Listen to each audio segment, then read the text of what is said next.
અમદાવાદના પ્લેન ક્રેશમાં મૃત્યુ પામેલા બોટાદના યુવક હાર્દિક અવૈયાનો મૃતદેહ વતન લવાયો, જ્યાં તેના આજે અંતિમ સંસ્કાર કરવામાં આવશે। અડતાળા ગામનો હાર્દિક અવૈયા લંડનમાં એમેઝોનમાં નોકરી કરતો હતો। સગાઈ કરવા માટે 2.5 મહિના પહેલા તે ભારત આવ્યો હતો। 12 જૂને હાર્દિક લંડન જવા રવાના થયો, ત્યારે અમદાવાદ પ્લેન ક્રેશમાં તેનું પણ મોત નીપજ્યું। હાર્દિકના ગામ અડતાળામાં શોકનો માહોલ છવાયો છે। અમદાવાદ પ્લેન ક્રેશના 2 મૃતદેહોને વિસનગર લવાયા। વિસનગરના દિનેશભાઈ અને કૃષ્ણાબેનનું મોત થયું હતું। વિસનગરમાં બંને મૃતકોની અંતિમ વિધિ કરાઈ। મૃતદેહ લવાતા પરિવાર હિબકે ચડ્યું। પોતાના દીકરાને મળવા લંડન જઈ રહ્યા હતા। એરપોર્ટ પર મૂકવા દીકરી પ્રિયા પણ અમદાવાદ ગઈ હતી। દીકરી અમદાવાદથી મહેસાણા પહોંચે તે પહેલા જ પ્લેન ક્રેશના સમાચાર સાંભળ્યા। દુર્ઘટનાના સમાચાર સાંભળતા જ દીકરી હચમચી ગઈ હતી। અમદાવાદ ખાતે જે પ્લેન દુર્ઘટના થઈ હતી, જેમાં વિસનગરના દિનેશભાઈ અને કૃષ્ણાબેનનું પણ અવસાન થયું છે। તેમના જે મૃતદેહને હોય છે તેમના વતન લાવવામાં આવે છે, જેમાં જે મોટી સંખ્યામાં જે તેમના પરિવારજનો હોય છે તે જોડાયા છે। ટૂંક સમયમાં જે તેમની અંતિમ વિધિ હોય છે તે પણ કરવામાં આવશે અને તેમનો જે પરિવાર હોય છે તેમની પણ અહીંયા તેના મૃતદેહ લાવતા કેટલાક પરિવારોની પણ તબિયત લથડી હતી। કેતન પટેલ, ન્યૂઝ 18 ગુજરાતી, મહેસાણા। અમદાવાદ પ્લેન ક્રેશમાં મૃત્યુ પામેલા 2 લોકોના મૃતદેહ મહેસાણાના વિસનગર લવાયા। વિસનગરના દશરથભાઈ પટેલ અને તેમની પત્નીને દુર્ઘટનામાં મોત મળ્યું। બંને પોતાના દીકરાને મળવા પ્રથમ વખત લંડન જઈ રહ્યા હતા। અમદાવાદ એરપોર્ટ પર પ્લેન ટેક ઓફ થતાની સાથે જ દુર્ઘટનાગ્રસ્ત થતા બંનેના મોત થયા। આજે બંનેના મૃતદેહને વિસનગર લવાયા, જ્યાં તેમના અંતિમ સંસ્કાર કરવામાં આવ્યા।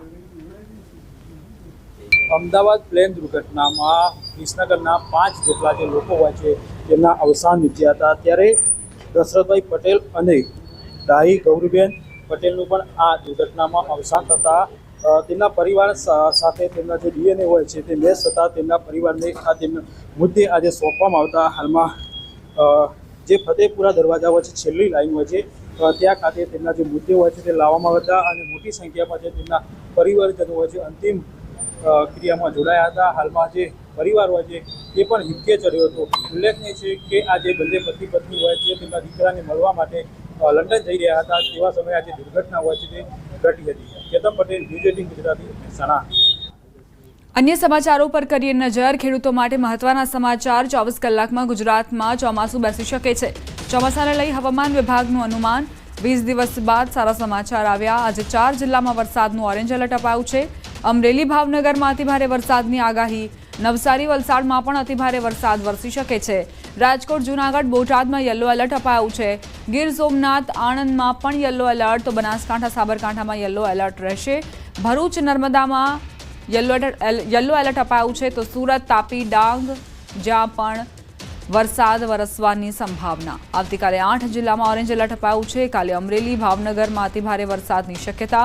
ભરૂચ, સુરત, નવસારીમાં પણ અતિભારે વરસાદ વરસી શકે છે। તાપી, ડાંગમાં કાલે અતિભારે વરસાદની પૂરેપૂરી સંભાવના। નવસારી, વલસાડ, જ્યાં આગાહી કરવામાં આવી છે ભારે વરસાદની, અતિભારે વરસાદની। મોરબી, રાજકોટ, જૂનાગઢમાં કાલે યલો એલર્ટ અપાયું છે। ગીર સોમનાથ, બોટાદમાં પણ કાલે યલો એલર્ટ। સાબરકાંઠા, અરવલ્લીમાં વરસાદ વરસી શકે છે, યલો એલર્ટ અપાયું છે। આણંદ, વડોદરા માટે પણ યલો એલર્ટ।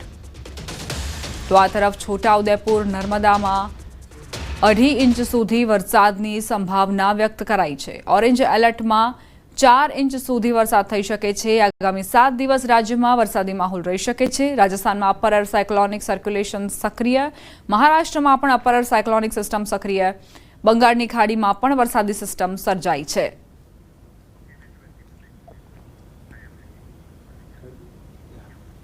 વરસાદને લઈને આગાહીકારોની મોટી આગાહી। 18 જૂનથી ભારે વરસાદની આગાહી। 18 થી 26 જૂન કેટલાક વિસ્તારોમાં અતિભારે વરસાદની આગાહી કરાઈ છે। સૌરાષ્ટ્રના કેટલાક વિસ્તારોમાં ભારે વરસાદ પડી શકે છે।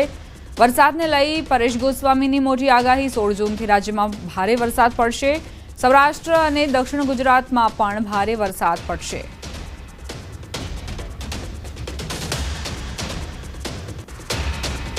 એટલે 18 થી 24 અને 26માં રાજ્યના કેટલાક ભાગમાં ભારેથી અતિભારે વરસાદ થવાની શક્યતા રહેશે।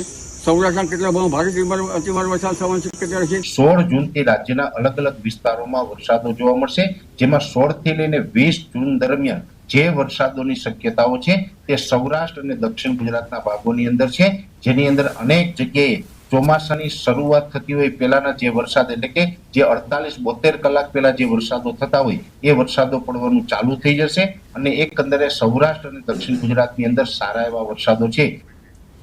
રોકાઈશું એક બ્રેક માટે. આપ જોતા રહો ન્યૂઝ 18 ગુજરાતી.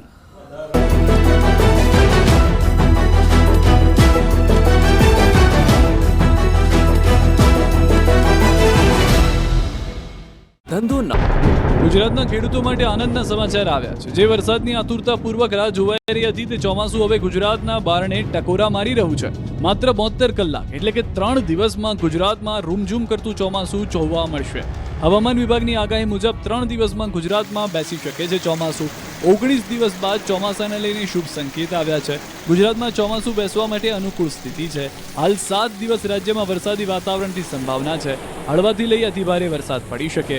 આવતીકાલે અમરેલી, ભાવનગરમાં ભારે વરસાદ પડી શકે. નર્મદા, તાપી, નવસારીમાં કાલે ભારે વરસાદનું એલર્ટ આપ્યું છે. તો ડાંગ, વલસાડમાં પણ કાલે ભારે વરસાદની આગાહી છે. અમદાવાદમાં થયેલી પ્લેન ક્રેશની ઘટનામાં ખંભાતના મુસાફર પણ ભોગ બન્યા.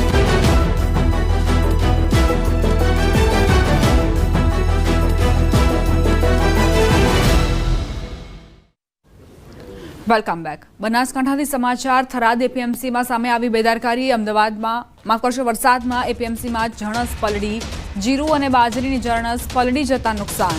મોડી રાત્રે થરાદમાં 1 ઇંચ વરસાદ ખાબક્યો, જે બાદ જણસ પર પાણી ફરી વળ્યું.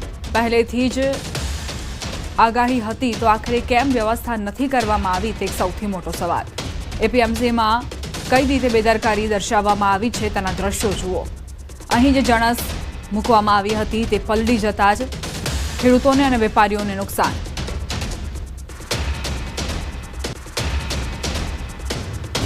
રાજકોટ જિલ્લામાં વરસાદ બાદ વાવણી શરૂ. કાલે જિલ્લામાં 4 ઇંચ વરસાદ ખાબક્યો હતો, જે બાદ ખેડૂતોએ વહેલી સવારથી જ વાવણી શરૂ કરી. મગફળી, કપાસ, સોયાબીનના પાકનું વાવેતર કર્યું. વાવણી લાયક વરસાદ પડતા ખેડૂતોમાં ખુશી છવાઈ.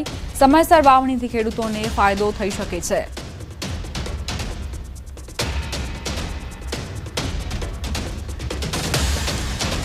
સમાચાર બનાસકાંઠાથી. વિડીયો બનાવી યુવકે આપઘાત કર્યો. ઓડિશાની શાળામાં ઝાડ પર ગળે ફાંસો ખાધો. વિડીયોમાં કહ્યું, હું એના વગર નથી રહી શકતો. 18 વર્ષીય યુવક અલ્પેશે આત્મહત્યા કરી લીધી છે અને જીવન ટૂંકાવ્યું છે. ડીસાની શાળામાં ઝાડ પર ગળે ફાંસો ખાધો આ યુવકે અને વિડીયોમાં તેણે કહ્યું કે હું એના વગર નથી રહી શકતો. સવાલ અહીં એ કે વાલીઓ જેઓ એવું વિચારતા હોય છે કે શાળામાં તેમનું બાળક તેમનું વાંચન કરવા માટે જઈ રહ્યો છે, ભણવા માટે જઈ રહ્યો છે, તેમને ખાસ તકેદારી રાખવાની જરૂર છે. કારણ કે આ પ્રકારે જે બાળકો છે તે શાળાએ જઈને વિડીયો બનાવી આપઘાત પણ કરી શકે છે. 18 વર્ષીય આ યુવક જે પ્રેમમાં પોતાની લાગણી ન સંભાળી શક્યો અને ત્યારબાદ મોતને વહાલું કરી દીધું. ભાવનગરથી સમાચાર. તળાજામાં કોંગ્રેસ નેતાની હત્યા. કોંગ્રેસના પૂર્વ કોર્પોરેટરની હત્યા કરાઈ. મોડી રાત્રે હથિયારોથી હત્યાને અંજામ અપાયો. પ્રેમ પ્રકરણમાં હત્યા થઈ હોવાનું અનુમાન. પોલીસે ગુનો નોંધીને તપાસનો ધમધમાટ શરૂ કર્યો છે. કોંગ્રેસના પૂર્વ કોર્પોરેટર જેની હત્યા કયા કારણોસર થઈ છે તેની પ્રાથમિક જાણકારી સામે આવી છે. પ્રેમ પ્રકરણમાં હત્યા થઈ હોવાની આશંકાઓ.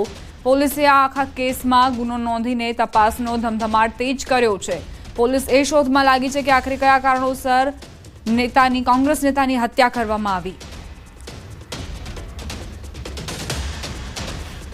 મનાલીમાં ઝીપલાઇન પરથી પડી ગઈ 12 વર્ષની છોકરી. નાગપુરની ત્રિષા બિજવેને ઝીપલાઇન કરવું ભારે પડ્યું. આ અકસ્માત 8 જૂન 2025ના રોજ થયો હતો, જેનો વિડીયો હવે વાયરલ થયો છે. ઘટના અંગે બાળકીના માતા પિતા દ્વારા ગંભીર આરોપ મૂકવામાં આવ્યા. તેમણે કહ્યું કે ઝીપલાઇન ઓપરેટરે સલામતીના ધોરણોને અવગણ્યા હતા. તેના કારણે હાર્નેસ દોરડું તૂટ્યું હતું, જેના કારણે તે લગભગ 30 ફૂટ નીચે ખડકો પર પડી હતી. 12 વર્ષની આ બાળકી જેને એડવેન્ચર કરવું હતું, પરંતુ ઝીપલાઇનમાં તેને આ એડવેન્ચર ભારે પડ્યું અને તે નીચે ખડકો પર પડી હતી. માતા પિતાએ આરોપો મૂક્યા છે કે ઝીપલાઇનના ઓપરેટરે સલામતીના ધોરણોને અવગણ્યા છે, જેના કારણે તેમની બાળકીને નુકસાન પહોંચ્યું, ઈજાઓ પહોંચી. નાગપુરની આ ત્રિષા કઈ રીતે ઝીપલાઇન એડવેન્ચર કરી રહી છે અને એ દરમિયાન જ તે નીચે ખાબકે છે. આ દોરડું તૂટતા જ તે નીચે પટકાઈ છે. રાજકોટ શહેરના અમીન